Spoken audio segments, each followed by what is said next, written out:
Dear students, take my salam. Assalamu alaikum wa rahmatullahi wa barakatuhu.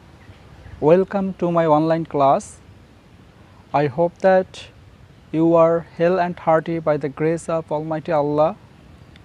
Today, I am going to discuss about transformation of sentence. There are many items in transformation of sentence. Today, I will only discuss about affirmative to negative. Dear students, you know that sentence, according to meaning, sentence is 5 kinds: assertive sentence, interrogative sentence, imperative sentence, optative sentence, exclamatory sentence. আজকে আমরা যে বিষয়টা নিয়ে আলোচনা করব সেটা হচ্ছে assertive sentence বা বর্ণনামূলক যে বাক্যটা রয়েছে সেই বাক্যটার দুইটা অংশ রয়েছে, দুইটা ভাগ রয়েছে। একটা হচ্ছে অ্যাফার্মেটিভ, একটা হচ্ছে নেগেটিভ। হ্যাবোধক বাক্য, নাবোধক বাক্য। ট্রান্সফরমেশন অফ সেন্টেন্সে অথবা চেঞ্জিং সেন্টেন্সে আমাদেরকে অ্যাফার্মেটিভ থেকে নেগেটিভ করতে হবে। আমাদের বাক্যটা অ্যাফার্মেটিভ থেকে নেগেটিভ হবে, কিন্তু অর্থটা সেম থাকবে, অর্থের কোনো চেঞ্জ হবে না। There is no change of meaning, অর্থের কোনো চেঞ্জ হবে না, বাট শুধু সেন্টেন্স, অনলি সেন্টেন্সটার পরিবর্তন হবে।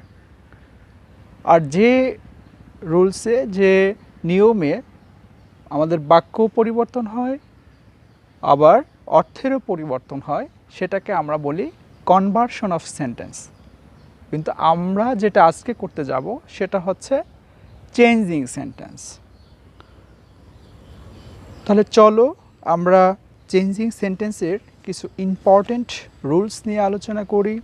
Let's go to discuss about some important rules of changing sentence from affirmative two negative.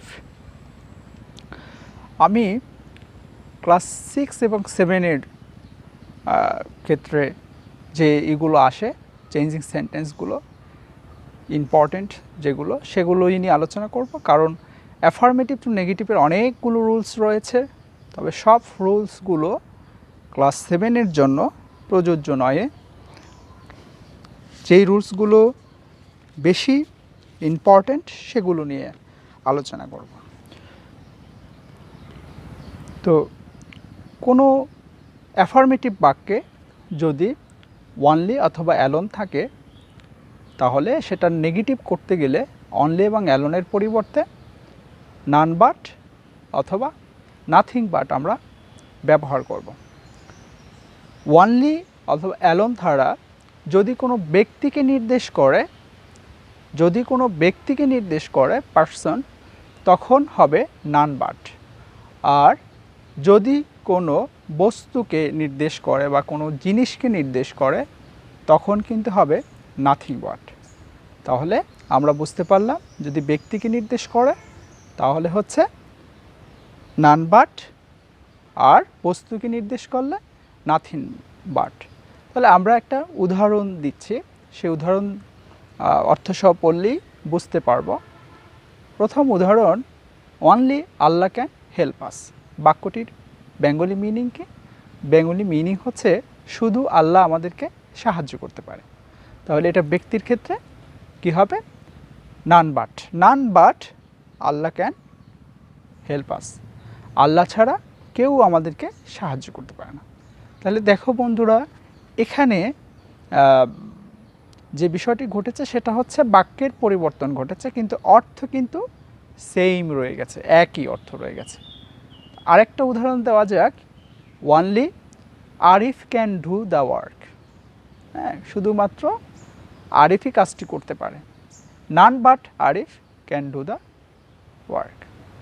ঠিক আছে, আরিফ ছাড়া কেউই এই কাজটা করতে পারে না।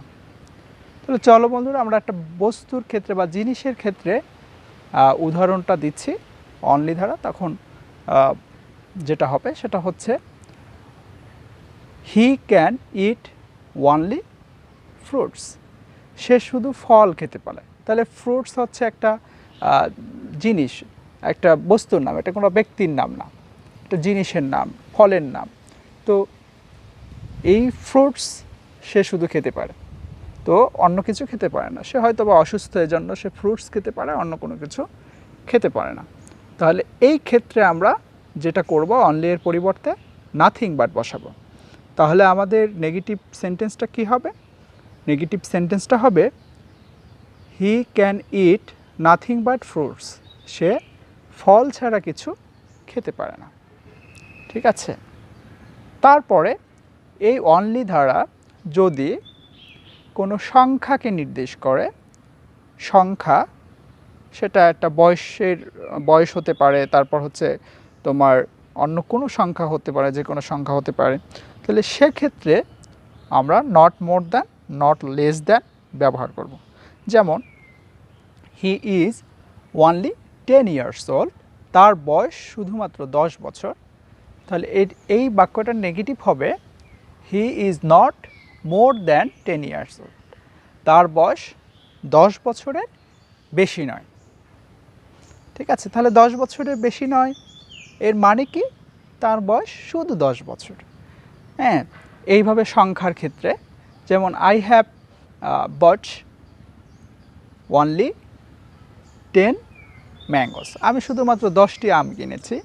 তাহলে এটা একটা সংখ্যা, 10টি আম, এটা একটা সংখ্যা প্রকাশ করেছে। তাহলে সেক্ষেত্রে আমরা নেগেটিভ করব I bought not more than 10 mangoes. ঠিক আছে? আমি 10টি আমের বেশি কিনলাম না, বা নট লেস দ্যান 10 ম্যাঙ্গোস, 10টি আমের কম কিনলাম না। আমরা মোর দ্যানও ব্যবহার করতে পারি অথবা লেস দ্যানও ব্যবহার করতে পারি। তাহলে প্রিয় শিক্ষার্থী বন্ধুরা, তোমরা বুঝতে পেরেছ কিভাবে আমরা এই অনলি এবং অ্যালোন এই গুলো কিভাবে আমরা অ্যাফার্মেটিভ থেকে নেগেটিভে করব। আরেকটি ইম্পর্টেন্ট রুলস হচ্ছে মাস্ট। যদি কোনো অ্যাফার্মেটিভ সেন্টেন্সে মাস্ট থাকে, মাস্ট অর্থ হচ্ছে অবশ্যই, এই ধরনের বাধ্যবাধকতা অর্থে মাস্ট কথাটা ব্যবহার হয়, মডেল অক্সিলারিটা। এছাড়া আরও কিছু মডেল অক্সিলারি আছে যেগুলো মাস্টের মতোই অর্থ দিচ্ছে, সেগুলো হচ্ছে হ্যাভ টু, হ্যাজ টু, এই দুইটা মডেল অক্সিলারি ভার্ব। তো এই ক্ষেত্রে আমরা এই মাস্ট এবং হ্যাভ টু অথবা হ্যাজ টু এর পরিবর্তে কান্ট বাট বা ক্যান নট বাটকে আমরা সংক্ষেপে কান্ট বাট বলি, এইটা বসাবো। তাহলে আমরা একটা উদাহরণ দিচ্ছি, যেমন উই মাস্ট ওবে আওয়ার প্যারেন্টস। এই কথাটার অর্থ কি? অর্থ হচ্ছে আমরা অবশ্যই পিতামাতার কথা শুনব। ওভে অর্থ হচ্ছে বাধ্য হওয়া বা কথা শোনা, এই অর্থে। তাহলে এটার নেগেটিভ হবে we can not but ওবে our parents, মানে আমরা আমাদের পিতামাতার কথা না শুনে পারবো না, আমাকে যেতে হবে। যেমন আমরা সিম্পল একটা যদি কথা বলি, আই শ্যাল গো, আমি যাব, বা আই গো, আমি যাই। কিন্তু যদি বলি বাধ্যবাধকতা, আমাকে যেতেই হবে, আমাকে যেতে হবে, তখন আমরা এই মডেল যে অক্সিলারি ভার্ব আছে সেটার অবতারণ করব। যেমন I have to go, I go না বলে আমি কি বললাম? আই হ্যাভ টু গো, আমাকে যেতে হবে। তাহলে এই ধরনের বাক্যের নেগেটিভটা কি হবে? সেটা হবে আই ক্যান নট বাট গো, আমি না গিয়ে পারবো না, আমি না গিয়ে পারবো না। তাহলে বুঝতে পেরেছো কীভাবে হবে? আই এর পর হ্যাভ টু হয় আর হি এর পর হ্যাজ টু হয়, একই নিয়ম। তবে এক্ষেত্রে আর একটা বিষয় লক্ষণীয়, সেটা হচ্ছে must, have to, has to এর পর আমরা can not help, can not না বসিয়ে ক্যান নট হেল্প বসিয়েও করতে পারি। সেক্ষেত্রে যেটা করতে হবে সেটা হচ্ছে ভার্বের সাথে আইএনজি যুক্ত করতে হবে, মেইন ভার্বের সাথে আইএনজি যুক্ত হবে। যেমন উই মাস্ট ওবে আওয়ার প্যারেন্টস, তাহলে এটা কি হবে? We can not help ওবেইং our parents.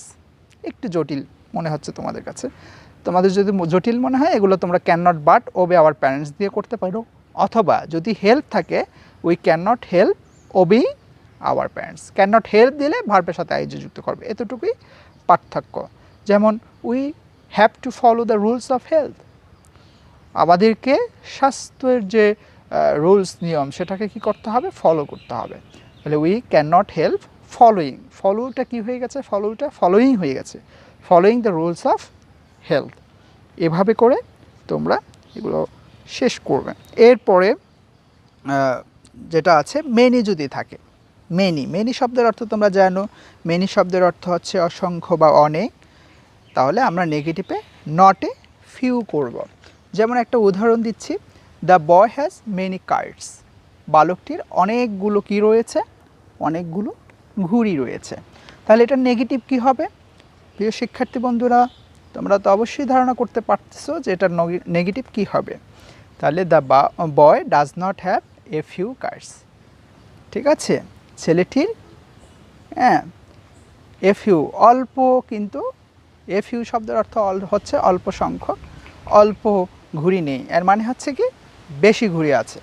তারপর আর একটা উদাহরণ দেওয়া যাক, the child had many a doll. ছেলেটির অনেকগুলো পুতুল রয়েছে। দ্য চাইল্ড, শিশুটির, did not have a few dolls, তার অল্প নেই, ডলস নেই। তারপর এ ফিউ যদি থাকে আমরা নট মেনি করব।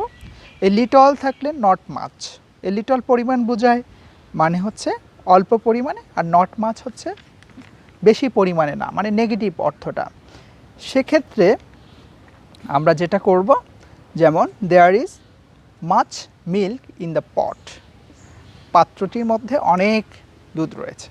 তোমাদের জ্ঞাতার্থে আর একটা জিনিস আমি বলে রাখছি, সেটা হচ্ছে আমরা যখন আনকাউন্টেবল নাউনের ক্ষেত্রে কোনো বেশি পরিমাণ বোঝাবো, এই ধরনের কোনো অ্যাডজেক্টিভ দিতে চাইবো, তখন আমরা মাছ ব্যবহার করব। আর হচ্ছে কাউন্টেবল নাউন যেগুলো গণনা করা যায়, সেক্ষেত্রে মেনি ব্যবহৃত হয়। যেমন মিল্ক একটা তরল পদার্থ, অয়েল একটা তরল পদার্থ, হ্যাঁ, এগুলোকে গণনা করা যায় না, এই জন্য এগুলো হচ্ছে আনকাউন্টেবল নাউন। এর আগে আমরা মাছ ব্যবহার করব। তাহলে there is much milk in the pot, পাত্রটিতে অনেক দুধ রয়েছে। There is not a little milk in the pot, negative হচ্ছে পাত্রটিতে অল্প দুধ নেই। এর মানে কি? এর মানে হচ্ছে অনেক বেশি দুধ রয়েছে। তারপরে এখান থেকে এই রুলসগুলো তোমরা ভালো করে পড়বে। এরপর আরেকটি রুলস যেটা তোমাদের আসতে পারে, সেটা হচ্ছে এভরি ধারা এবং অল ধারা যদি কোনো এই অ্যাফার্মেটিভ সেন্টেন্স থাকে, সেটা ক্ষেত্রে নেগেটিভ করতে হলে তোমার নো দিতে হবে, দেয়ার ইজ নো এই ধরনের করে দিতে হবে। যেমন অ্যাফার্মেটিভ যদি থাকে every mother loves her child, every শব্দের পরে যদি কোনো নাউন আসে তখন কিন্তু ভার্বকে সিঙ্গুলার করতে হয়। এখানে তোমরা দেখতে পাচ্ছ লাভস বলেছি, মানে ভার্বের সাথে, মেইন ভার্বের সাথে এস যুক্ত করেছি। Every mother loves her child, প্রত্যেক মাতার সন্তানকে ভালোবাসে। এটা নেগেটিভ কি হবে? দেয়ার ইজ নো মাদার, একটা বাট বসাবে, there is no mother but loves her child আমাদের। তাহলে এটার স্ট্রাকচার হচ্ছে দেয়ার ইজ নো, তারপর আমরা মাদার বসিয়ে, তারপর বাট বসাবো, তারপর বাকি অংশটা আমরা বসিয়ে দেব। There is no mother but loves her child, এমন কোনো মা নেই যে তার সন্তানকে ভালো আসে না।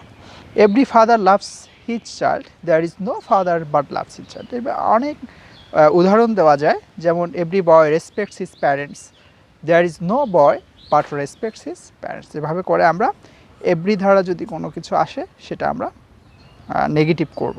আর অল যদি থাকে, অলের ক্ষেত্রে আমরা নো বসাবো। অল মেন আর মর্টাল, সব মানুষই মরণশীল। নো ম্যান ইজ অপোজিট অর্থ দিয়ে আমরা করবো ইমর্টাল, কোনো মানুষই কি অমরণশীল নয়। প্রিয় শিক্ষার্থী বন্ধুরা, আরেকটি যে ব্যাপার রয়েছে সেটা হচ্ছে যদি এভরি এর পর অ্যাডজেক্টিভ থাকে, ভার্বের পর যদি অ্যাডজেক্টিভ থাকে, তাহলে আমরা অ্যাডজেক্টিভের বিপরীত শব্দ বসিয়ে, ওই অর্থের বিপরীত শব্দ বসিয়ে আমরা কি করতে পারবো, আমরা টু বি ভার্বের পরে, টু বি ভার্বগুলো তোমরা জানো, অ্যামেজার, ওয়াজওয়ার, আর হচ্ছে কি বিন। অ্যামেজার, ওয়াজওয়ার, বিন, এগুলো হচ্ছে টু বি ভার্ব। আর অক্সিলারি ভার্বগুলো হচ্ছে am is are, was were, has, have, had, shall, will, should, would, can, could, may, might, do, did, does. তাহলে আমরা টু বি ভার্বের ক্ষেত্রে যদি কোনো, অর্থাৎ কোনো বাক্যের মধ্যে যদি অ্যামেজার অথবা ওয়াজওয়ার, বিন এগুলো থাকে, সেক্ষেত্রে যে অ্যাডজেক্টিভটা থাকবে সেই অ্যাডজেক্টিভটার অপোজিট মিনিংয়ের একটা অ্যাডজেক্টিভ আমরা বসাবো। যেমন মর্টালের অপোজিট যে থাকবে ইমমর্টাল, ঠিক আছে। তারপর তোমাদের হ্যাপি এর অপোজিট ওয়ার্ড হচ্ছে আনহ্যাপি। যেমন এভরিবডি ইজ হ্যাপি হিয়ার, প্রত্যেকে এখানে সুখী, এটার অপোজিট যে নেগেটিভ হবে সেটা হচ্ছে নোবডি ইজ আনহ্যাপি হিয়ার, এখানে কেউ অসুখী নয়। He is very beautiful, he is not ugly at all, সে আদৌ কিন্তু কি নয়, কুৎসিত নয়। এই ধরনের রুলসগুলো তোমাদের পরীক্ষায় আসবে। তো নো ব্রাদার্স আর কোঅপারেটিভ, তাহলে হবে না অল ব্রাদার্স আর কোঅপারেটিভ, এটার নেগেটিভ হবে no brothers is non cooperative. তো এই ধরনের রুলসগুলো তোমাদের পরীক্ষায় আসবে। ভার্ব থাকলে সেটার বিপরীত ভার্ব বসিয়েও আমরা কি করতে পারি, আমরা নেগেটিভ করতে পারি। যেমন অল মেন লাইকস ফ্লাওয়ার্স, সব মানুষ ফুল ভালোবাসে, এটার অপোজিট ওয়ার্ড হচ্ছে লাইকের ডিসলাইকস, তাহলে আমাদের নেগেটিভ হবে নো ম্যান ডিসলাইকস ফ্লাওয়ার্স, কোনো মানুষকে ফুলকে অপছন্দ করে না। Every parents loves his child, no parents hates his child. এভাবে করে অপোজিট ভার্ব বসিয়েও আমরা কি করতে পারি, অ্যাফার্মেটিভ থেকে নেগেটিভ করতে পারি। আরেকটি রুলস রয়েছে, সেটা হচ্ছে যদি কোনো বাক্যে ভেরি থাকে তাহলে ভেরি এর পরিবর্তে আমরা অ্যাট অল বসাবো। যেমন হি ইজ ভেরি বিউটিফুল, সে খুবই সুন্দর। He is not ugly at all, সে আদৌ বা মোটেও কুৎসিত নয়। ঠিক আছে, তো এইভাবে করে আমরা এগুলো করব। প্রিয় শিক্ষার্থী বন্ধুরা, ক্লাস 7-এর যারা স্টুডেন্টস রয়েছে, আমি আগেই বলেছি অ্যাফার্মেটিভ টু নেগেটিভ করার ক্ষেত্রে অনেকগুলো রুলস রয়েছে, কিন্তু এগুলো তোমাদের জন্য সব রুলসগুলো কিন্তু দরকার নেই। তোমাদের একটা লেভেল রয়েছে, তোমরা অনলি ফর ক্লাস 7, এখানে কিন্তু সব রুলস পড়ার দরকার নেই। তোমরা এখন শিখবে, অষ্টম শ্রেণীতে শিখবে, নবম দশম শ্রেণীতে শিখবে, তোমাদের মেধা অনুযায়ী যতটুকু জানার দরকার সেতটুকু আমি বলেছি। তোমরা এই কয়েকটি রুলস ভালো করে পড়বে এবং এগুলো থেকেই কিন্তু পরীক্ষায় তোমাদের আসবে ইনশাল্লাহ। তাহলে তোমরা এই রুলসগুলো ভালো করে নোট করে, এবং আমি এখানে কিছু শর্টকাট ফর্ম দিয়ে দিয়েছি, সেই ফর্মগুলো তোমরা ভালো করে মুখস্থ করবে। আর একটা কিছু ব্যাপার হচ্ছে, কিছু শব্দ রয়েছে বুঝছো, সেই শব্দগুলোকে তোমরা মুখস্থ করবে। এই শব্দ হচ্ছে অপোজিট ওয়ার্ড, যেমন অ্যাবসেন্ট হাজির হওয়া, হওয়া অ্যাবসেন্ট হওয়া, অনুপস্থিত হওয়া, প্রেজেন্ট হাজির হওয়া, অ্যাক্টিভ সক্রিয় থাকা, ইনঅ্যাক্টিভ নিষ্ক্রিয় থাকা, অলওয়েজ সর্বদা, নেভার কখনো না, বিলিভ বিশ্বাস করা, ডিস্ট্রাস্ট অবিশ্বাস করা। ঠিক আছে, তারপর হচ্ছে তোমার ফ্রেন্ড বন্ধু, ফো শত্রু, গুড ভালো, ব্যাড খারাপ। ঠিক আছে, গ্রেটফুল কৃতজ্ঞ, আনগ্রেটফুল অকৃতজ্ঞ, হ্যাপি সুখী, আনহ্যাপি অসুখী, হার্ড তোমার কঠিন, ইজি সহজ, হেলদি স্বাস্থ্যবান, আনহেলদি স্বাস্থ্যহীন, অনেস্ট সৎ, ডিসঅনেস্ট অসৎ। ঠিক আছে, লাভ ভালোবাসা, হেট ঘৃণা করা, মোরাল নৈতিক, ইমোরাল অনৈতিক, মর্টাল মরণশীল, ইমর্টাল অমরণশীল, ন্যাশনাল জাতীয়, ফরেন বিদেশি, অর্ডিনারি সাধারণ, এক্সট্রা অর্ডিনারি অসাধারণ, প্রেজেন্ট এটা বলে ফেলছি, পাংচুয়াল সময়নিষ্ঠ, লেট মানে দেরি করা, রিয়েল খাঁটি বা সঠিক, আনরিয়েল ভেজাল এই অর্থে, রেগুলার নিয়মিত, ইরেগুলার হচ্ছে অনিয়মিত, রিচ ধনী, পোর গরিব। ঠিক আছে, সলভেন্ট সচ্ছল, ইনসলভেন্ট অসচ্ছল, ওয়াইজ জ্ঞানী, আনওয়াইজ হচ্ছে বোকা বা ফুলিশ বোকা। তাহলে dear students, you have understood the total discussion, the rules from affirmative to negative, কিভাবে আমরা চেঞ্জ করব, how to change the affirmative sentence to negative without changing meaning. I think you have understood at last. I hope that may Allah bless all of you in this epidemic situation and save all of you from a pandemic or epidemic virus, corona virus. তো আমি সেই প্রত্যাশা রেখে, সবাই সুস্থ থাকবে সেই প্রত্যাশা রেখে আজকের ক্লাস এখানে সমাপ্ত করলাম। আসসালামু আলাইকুম ওয়া রাহমাতুল্লাহি ওয়া বারাকাতুহু।